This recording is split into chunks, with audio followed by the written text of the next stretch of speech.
കഴിഞ്ഞ വാരമുണ്ടായ 2 മരണങ്ങൾ, മലയാള സാംസ്കാരിക ലോകത്ത് 2 അഗാധ വിയോഗങ്ങൾ, സംവിധായകൻ ഐ വി ശശിയുടെയും എഴുത്തുകാരൻ പുനത്തിൽ കുഞ്ഞബ്ദുള്ളയുടെയും നിര്യാണം. ഇവരെക്കുറിച്ചുള്ള 2 ഓർമ്മക്കുറിപ്പുകളാണ് ഈ ലക്കം അടയാളം. അതിവിലോലമായ പ്രണയത്തിൻ്റെയും അടുക്കളപ്പുറ കലഹങ്ങളുടെയും ചിട്ടവട്ടങ്ങളിൽ നിന്ന് ആൾക്കൂട്ടത്തിൻ്റെ തുറസകളിലേക്ക് മലയാള സിനിമയെ മോചിപ്പിച്ചെടുത്തു എന്നതാണ് ഐ വി ശശി എന്ന സംവിധായകൻ്റെ ചരിത്രപരമായ പ്രസക്തി. പരിമിത സാങ്കേതികതയുടെ ഒരു കാലത്ത് 1921 പോലുള്ള ഒരു സിനിമ എടുക്കാനുള്ള സംവിധാന കുശലത ഐ വി ശശിക്ക് മാത്രം അവകാശപ്പെട്ടതാണ്. എഴുത്തുകാരൻ തീർത്ത അടിത്തറയിൽ സംവിധായകൻ പടുത്തുയർത്തുന്ന കലാസൗധങ്ങളാണ് ഓരോ സിനിമയും എന്ന് ഐ വി ശശി തെളിയിച്ചു.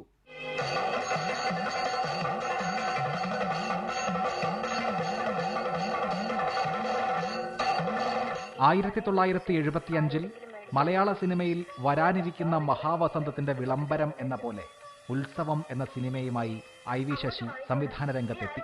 ചലച്ചിത്ര ചരിത്രം എന്ന് പറയുമ്പോൾ നമുക്ക് അവിടുന്ന് ഒരു ജമ്പ് ഉണ്ട്. നമുക്ക് അടൂർ ഗോപാലകൃഷ്ണൻ സ്കൂളുണ്ട്, പാരലൽ സിനിമയുണ്ട്, നമുക്ക് മധ്യവർത്തി സിനിമകളിൽ നമുക്ക് ഭരതൻ, പത്മരാജൻ എന്ന് നമ്മൾ പറയാറുണ്ട്. പിന്നെയുള്ള അടുത്ത ജമ്പ് നമുക്ക് സത്യനന്ദിക്കാട് ശ്രീനിവാസനിലേക്കാണ്.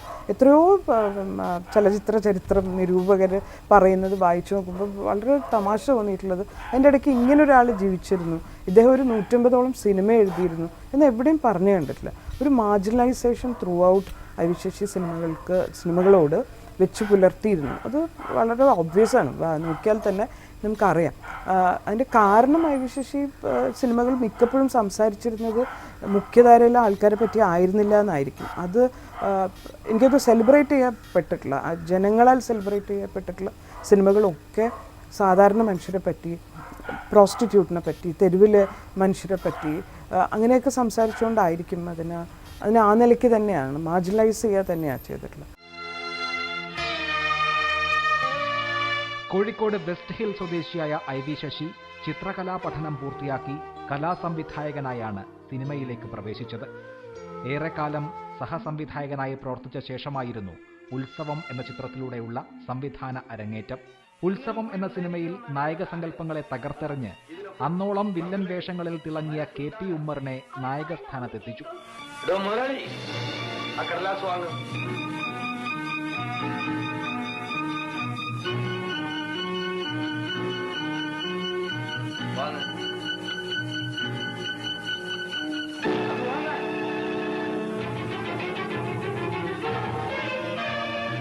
സമയം തന്നെ പ്രതികാരദാഹിയായ നായകന്മാരുടെ സ്നേഹത്തിന്റെ മുഖത്താട്ടാനും ആ സിനിമകളിലെ നായികമാർക്ക് സാധിച്ചു. അമ്മണി, ആലോചിച്ച് ഒരു തീരുമാനം എടുത്താൽ മതി. ഞാൻ എല്ലാം ആലോചിച്ചു കഴിഞ്ഞു. ഞാൻ പൈലിയുടെ മകളാണ്. എന്റെ പട്ടി വഴി നിങ്ങളുടെ കൂടെ താമസിക്കാൻ. അമ്മണി, ഇന്നലെയാണ് നിങ്ങളിത് പറഞ്ഞിരുന്നെങ്കിൽ ഞാൻ സന്തോഷത്തോടുകൂടി നിങ്ങളുടെ കൂടെ ഇറങ്ങി വരുമായിരുന്നു. ഇന്നലെ വല്യപ്പച്ചനെന്ന് പറഞ്ഞപ്പോഴാ നിങ്ങൾ എന്നോടും എന്റെ അപ്പച്ചനോടും കാണിച്ച അടുപ്പം എന്തിനായിരുന്നു എന്ന് എനിക്ക് മനസ്സിലായത്. എന്റെ അപ്പച്ചൻ അത് മനസ്സിലാക്കിയില്ല. മനസ്സിലാക്കിയിരുന്നെങ്കിൽ അമ്മണി മോളെ നമുക്ക് പോവാം.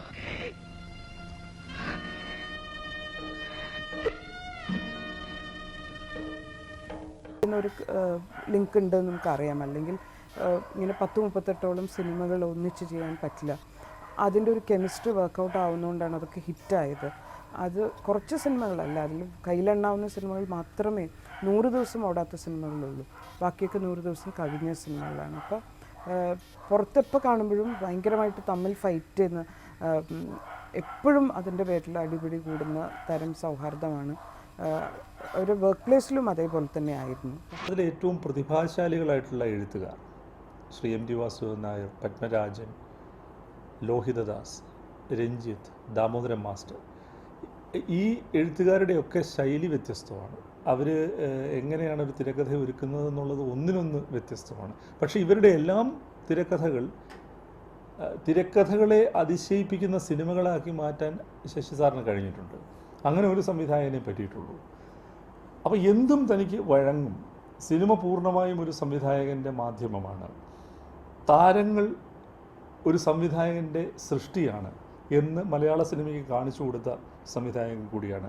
പത്മരാജൻ അദ്ദേഹം ജീവിച്ചിരിക്കുമ്പോൾ പലരോടും പറഞ്ഞിട്ടുണ്ട്, എൻ്റെ സിനിമകൾ ശശിയോളം നന്നായി പകർത്തിയിട്ടുള്ള ഭരതനും ശശിയുമാണ് എൻ്റെ ഏറ്റവും പ്രിയപ്പെട്ട സംവിധായകർ എന്ന് പത്മരാജൻ പറഞ്ഞിട്ടുണ്ട്. അതുകൊണ്ട് കടന്നുപോയത് മലയാള സിനിമയിലെ വലിയൊരു അടയാളവും വലിയൊരു പ്രതീകവുമാണ്. ആ അടയാളത്തെയും പ്രതീകത്തെയും വേണ്ടും വിധം പഠിക്കാൻ മലയാള സിനിമയും മലയാള സിനിമാ വിദ്യാർത്ഥികളും തയ്യാറാകണം എന്ന് മാത്രമേ അദ്ദേഹത്തെ അനുസ്മരിച്ചുകൊണ്ട് പറയാനുള്ളൂ. ഈ നാട് പോലുള്ള ഒരു സിനിമ ഇന്ന് നമുക്ക് സ്വപ്നം കാണാൻ പോലും പറ്റില്ല. വെറും ന്യൂസ് പേപ്പർ വാർത്തകളിൽ നിന്നാണ് ഒരു തിരക്കഥ ഉണ്ടാകുന്നതും ഒരു സിനിമ ഉണ്ടാകുന്നതും.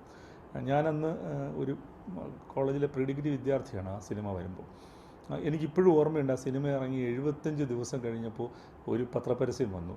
അന്ന് കോളിളക്കം സൃഷ്ടിച്ചതായിരുന്നു ഈ മാർക്ക് ലിസ്റ്റ് തിരുത്തൽ കേസ് എന്ന് പറയുന്നത്.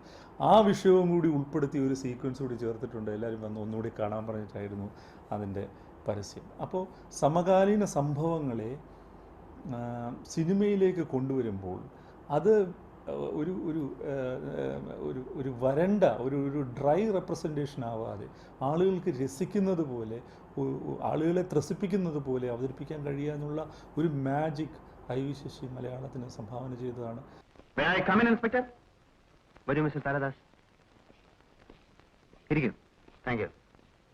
മമ്മൂട്ടി, മോഹൻലാൽ, രതീഷ്, ജയൻ, സുകുമാരൻ, സോമൻ തുടങ്ങി ഒട്ടേറെ താരങ്ങളെ നിർമ്മിച്ചത് ഐ വി ശശിയാണ്. മമ്മൂട്ടിയും മോഹൻലാലും ഏറ്റവും കൂടുതൽ തവണ ഒരുമിച്ച് അഭിനയിച്ചതും ഐ വി ശശി സിനിമകളിലാണ്. എന്നാൽ താരങ്ങളെക്കാൾ വലിയ താരം സംവിധായകനാണെന്ന് മലയാള സിനിമയ്ക്ക് ശശിയേട്ടൻ്റെ മരണത്തോടുകൂടി ഒരുപാട് കോൺട്രിബ്യൂഷൻസ് എനിക്ക് കൂടും എന്നാണ് എനിക്ക് തോന്നുന്നത്. കാരണം ശശിയേട്ടൻ ജീവനോടെ ഇരിക്കുമ്പം ഒരിക്കലും എപ്രിഷ്യേറ്റ് ചെയ്ത് എക്നോളജി പോലും ചെയ്തിട്ടില്ലാത്ത വലിയ മഹാരഥന്മാരൊക്കെ ശശിയേട്ടൻ്റെ മരണത്തോടുകൂടി ഈ സിനിമകളൊക്കെ വളരെ പ്രധാനപ്പെട്ടതായിരുന്നു. ശശിയേട്ടന് വലിയ കോൺട്രിബ്യൂഷൻ ഉണ്ടായിരുന്നു.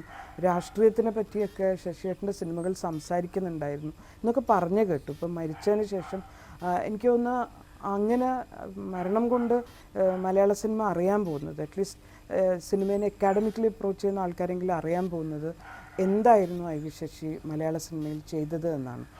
നമ്മൾ നോൺ ലീനിയർ സിനിമകളെ പറ്റിയൊക്കെ അതിൻ്റെ പിതൃത്വം ഇൻ്റർനാഷണൽ ഫിൽം മേക്കേഴ്സിൻ്റെ ചാർത്തി കൊടുക്കാറുണ്ട്. പക്ഷേ നമുക്ക് അറിയാവുന്നതാണ്, എല്ലാവർക്കും അറിയാവുന്നതായിരുന്നു.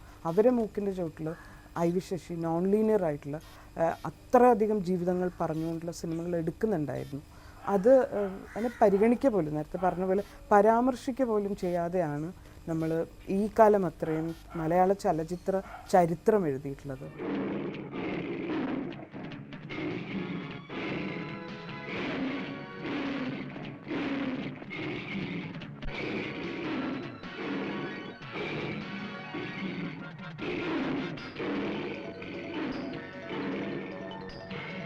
അപരിചിതമായ തൊഴിൽ മേഖലകളിലെ ആർഭാടമില്ലാത്ത ജീവിതങ്ങളെ I V Sasi കഥാപശ്ചാത്തലമാക്കി.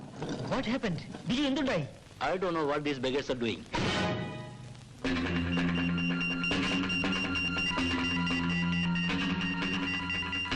What did you say? Buggers. Maybe we are poor. Coolies. Trolley pullers. But we are not buggers. You enjoy this status in life because of our certain blood. Let it be the last time. If you dare to say that word once more, I will pull out your bloody tongue. നായക കഥാപാത്രങ്ങളിൽ നിന്ന് സദ്ഗുണ സമ്പന്നതയുടെ ആടയാഭരണങ്ങൾ എടുത്തെറിഞ്ഞതും I V ശശിയാണ്. പലതും പറഞ്ഞിട്ടുണ്ടാവും. ഇപ്പോഴെന്താ പറയുന്നെന്ന് വെച്ചാ അതനുസരിക്കുക. താമസിക്കണ്ട. കൂടുതൽ സംസാരിക്കുന്നത് എനിക്കിഷ്ടമല്ല.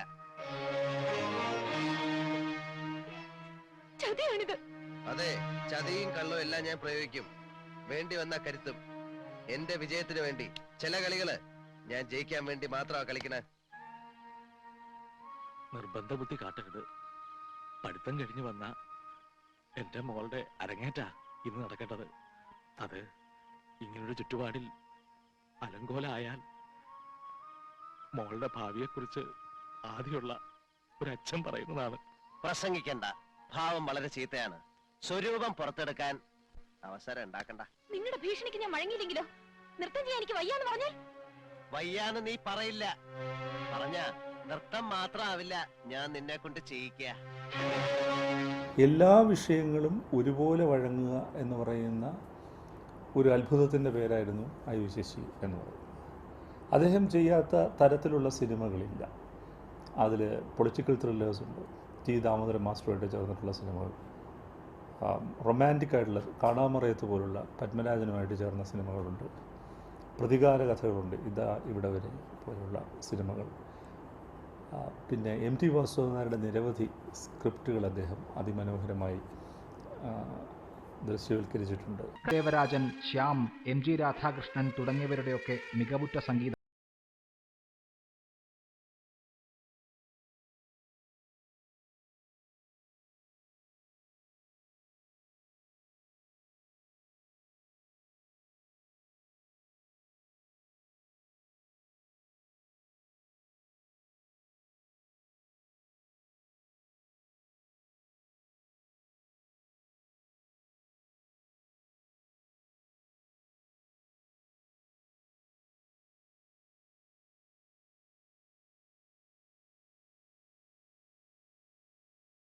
ജീവിതത്തിന്റെ അവസാനത്തെ 20 വർഷം സർഗശുഷ്കമായിരുന്നു. ഒരു വർഷം 12 സിനിമ വരെ ചെയ്ത ഐ വി ശശി പിന്നണിയിൽ നിശബ്ദനായി. ടി ദാമോദരന്റെ ഒരു തിരക്കഥ കൈവശമുള്ളത് സിനിമയാക്കണം എന്ന് അദ്ദേഹം മോഹിച്ചു. ഒരു തിരിച്ചുവരവിനായി അഗാധമായി ആഗ്രഹിച്ചുകൊണ്ടാണ് ഐ വി ശശി വിടവാങ്ങിയത്.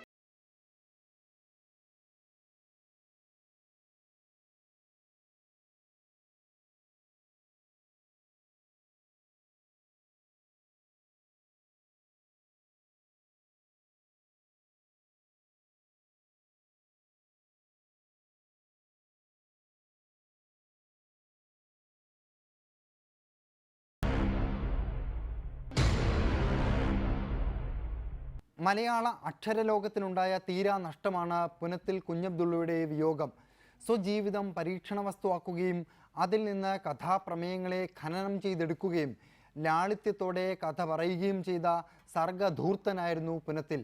സദാചാര സങ്കല്പങ്ങൾക്ക് അദ്ദേഹം ഏൽപ്പിച്ച പ്രഹരത്തിൻ്റെ ആഘാതം കൊണ്ടാണ് മരണശേഷവും പലരും പുനത്തിലിനെ അപമാനിക്കാൻ ശ്രമിക്കുന്നത്. സർഗാത്മകതയുടെ അതിവ്യയമായിരുന്നു പുനത്തിൽ കുഞ്ഞബ്ദുള്ളയുടെ ജീവിതം. ഉന്മാദോന്മുഖമായ സർഗപരതയെ പുനത്തിൽ ധൂർത്തടിച്ചു. ആധുനികതാ പ്രസ്ഥാനത്തിനൊപ്പം ഉദയം കൊണ്ടിട്ടും തദ്ദേശീയ സാംസ്കാരിക ലോകത്തിന്റെ അടിവേരുകളിലാണ് പുനത്തിലിന്റെ അക്ഷരവൃക്ഷം വളർന്നു നിന്നത്. 4.5 പതിറ്റാണ്ട് നീണ്ട എഴുത്തു ജീവിതത്തിനിടെ 60-ലധികം പുസ്തകങ്ങൾ പിറവികൊണ്ടു. എന്നാൽ അരാജക ജീവിതത്തിന്റെ അവധൂത സഞ്ചാരത്തിനിടെ അതിലും എത്രയോ ഏറെ എഴുതപ്പെടാതെ പോയി. മരുന്നിനും സ്മാരകശാലകൾക്കും അപ്പുറമായിട്ട് എത്രയോ കഥകൾ മറിഞ്ഞു കിടപ്പുണ്ട് അയാളുള്ളിൽ. കാരണം പറയാനുള്ള കഴിവുണ്ട്. പക്ഷെ പിന്നീട് പല കാരണങ്ങളാൽ അത് അയാളുടെ ജീവിതം തന്നെ പാളം തെറ്റിപ്പോയി, അത് കൈവിട്ടു പോയി എന്നാണ് എനിക്ക് തോന്നുന്നത്. കാരണം പിന്നെ കുറേ അനുഭവ കഥകളും അത് ഇതുമൊക്കെ പറഞ്ഞ് മാധ്യമങ്ങളിൽ നിറഞ്ഞു നിന്നിരുന്നെങ്കിലും വലിയ ഒരു കഥ പറച്ചിലുകാരനെയാണ് നമുക്ക് നഷ്ടപ്പെട്ടു പോയത്. മാതൃഭൂമി ആഴ്ചപ്പതിപ്പിന്റെ ബാലപംക്തിയിലേക്ക് നൽകിയ ഒരു കഥ പൊതുപംക്തിയിൽ പ്രസിദ്ധീകരിച്ച പത്രാധിപർ എം ടി വാസുദേവൻ നായർ ഗുരുസ്ഥാനീയനായി. 1976-77 മാതൃഭൂമിയിൽ തന്നെയാണ് കേരളീയ വായനാ ലോകത്തെ വിസ്മയിപ്പിച്ച സ്മാരകശിലകൾ എന്ന നോവൽ പ്രസിദ്ധീകൃതമാകുന്നതും. വടക്കൻ കേരളത്തിന്റെ മാപ്പിള പരമ്പരകളിലൂടെ സഞ്ചരിച്ച് ജീവിതത്തിന്റെ ആത്യന്തികമായ ദുരന്താത്മകത പുനത്തിൽ അനാവൃതമാക്കി. എക്സിസ്റ്റൻഷ്യൽ തിങ്കിങ്, അസ്തിത്വവാദം വളരെ കൊടികുത്തി പാണിയുന്നൊരു കാലത്ത്, ഞാനും കുഞ്ഞപ്പിള്ളയൊക്കെ എഴുതി തുടങ്ങിയ കാലത്ത് അതിൻ്റെ പുറകെ പോകാതെ, ആദ്യമൊക്കെ പലതൊക്കെ പറഞ്ഞെങ്കിലും അതിൻ്റെ പുറകെ പോകാതെ സ്വന്തം തട്ടകം, സ്വന്തം സ്വത്വം തിരിച്ചറിഞ്ഞ് ആ നാടിനെ അയാളുടേതായ രീതിയിൽ കണ്ടെത്താൻ ശ്രമിച്ചു. കാരണം ആ കാരക്കാടും ആ വടകരയും വടപ്പള്ളിയും ആ പ്രദേശം, അവരുടെ പ്രദേശം വളരെ മിത്തുകൾ നിറഞ്ഞ വടക്കൻ മലബാറിലെ ഗ്രാമങ്ങളാണ്. ആ ഗ്രാമങ്ങളിൽ നിന്ന് ഈ പൂക്കോയ തങ്ങളെയും അല്ലെങ്കിൽ ആളുകളെയും ഒക്കെ കണ്ടുപിടിക്കാനായിട്ട് ഒരു ബുദ്ധിമുട്ടില്ലായിരുന്നു. സ്മാരകശിലകൾ, മരുന്ന് എന്നീ 2 മാസ്റ്റർ പീസുകളുടെ സൃഷ്ടാവാണ് പുനത്തിൽ കുഞ്ഞബ്ദുള്ള. നഷ്ടജാതകം എന്ന ആത്മകഥയും വോൾഗയിൽ മഞ്ഞു പെയ്യുമ്പോൾ എന്ന യാത്രാവിവരണവും ശ്രദ്ധിക്കപ്പെട്ടു. നാഗരികതയുടെ അസ്തിത്വ സംഘർഷങ്ങളും ഗ്രാമീണതയുടെ അധോതല പുരാവൃത്തങ്ങളും പുനത്തിലിന് പ്രമേയങ്ങളായി. മലമുകളിലെ അബ്ദുള്ള, കത്തി, നരബലി, ജൂതന്മാരുടെ ശ്മശാനം തുടങ്ങിയ ചെറുകഥകൾ പുനത്തിലിനെ കഥ പറച്ചിലിന്റെ സുൽത്താനാക്കി. സേതുവിനൊപ്പം ചേർന്ന് നവഗ്രഹങ്ങളുടെ തടവറ എന്ന നോവലും രചിച്ചു. ഞാൻ എഴുതിയ കുഞ്ഞത്തല വെട്ടിയിട്ടുണ്ട്, കുഞ്ഞത്തല എഴുതി ഞാൻ വെട്ടിയിട്ടുണ്ട്. ഇന്ന് ഒരു എഴുത്തുകാരൻ അങ്ങനെ സമ്മതിക്കില്ല, ഒരക്ഷരം മാറ്റം സമ്മതിക്കില്ല. അപ്പോൾ അതുപോലെയുള്ള സൗഹൃദമായിരുന്നു ഞങ്ങൾ തമ്മിൽ. ഞാൻ വിളിക്കുക ആചാര്യ എന്നാണ് വിളിക്കാറ്, എന്നെ നായരെ എന്ന് വിളിക്കും. അപ്പോൾ ഇങ്ങനെ ഒരു എടാപാടാ ബന്ധമുണ്ടായിരുന്നു. ആ ബന്ധത്തിൽ അതിൻ്റേതായ ഒരു വലിയൊരു ഊഷ്മളത ഉണ്ടായിരുന്നു. എഴുത്തിലെന്ന പോലെ ജീവിതത്തിലും പുനത്തിൽ നടത്തിയത് ധീരസഞ്ചാരങ്ങളാണ്. മടപ്പള്ളി സ്വദേശിയായ പുനത്തിൽ അലിഗഡ് സർവകലാശാലയിൽ നിന്ന് MBBS എടുത്താണ് 60-ാം വയസ്സുവരെ ഭിഷഗ്വര ജീവിതം നയിച്ചത്. എന്നാൽ സ്വകാര്യ ജീവിതത്തിൽ ഇസ്തിരിയിട്ട സദാചാരം ഉരിഞ്ഞെറിയുകയും അതെല്ലാം തുറന്നു പറഞ്ഞ് സ്വജീവിതത്തോട് സത്യസന്ധനാവുകയും ചെയ്തു. അരാജകത്വത്താൽ ആത്മവിനാശത്തിന്റെ വക്കോളമെത്തി.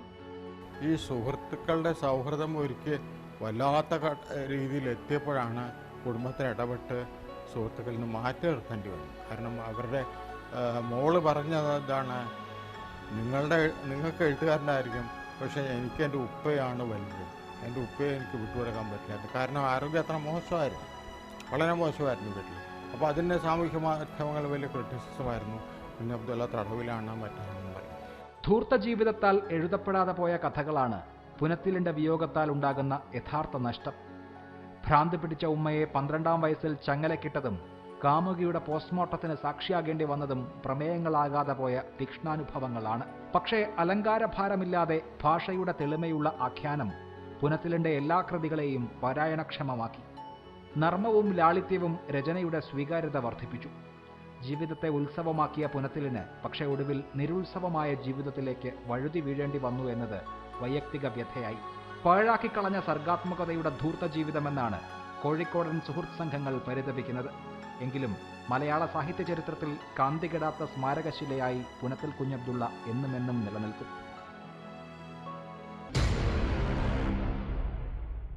ചരിത്രത്തിൽ തെറ്റുകളുടെ നൈരന്തര്യമുണ്ട്, എന്നാൽ സമാന്തരമായി തിരുത്തലുകളുടെ മറ്റൊരു നൈരന്തര്യവുമുണ്ട്. സ്വയം തിരുത്തിയും തിരുത്തലിനായി വാദിച്ചും അടയാളം ഇനിയും തുടരും.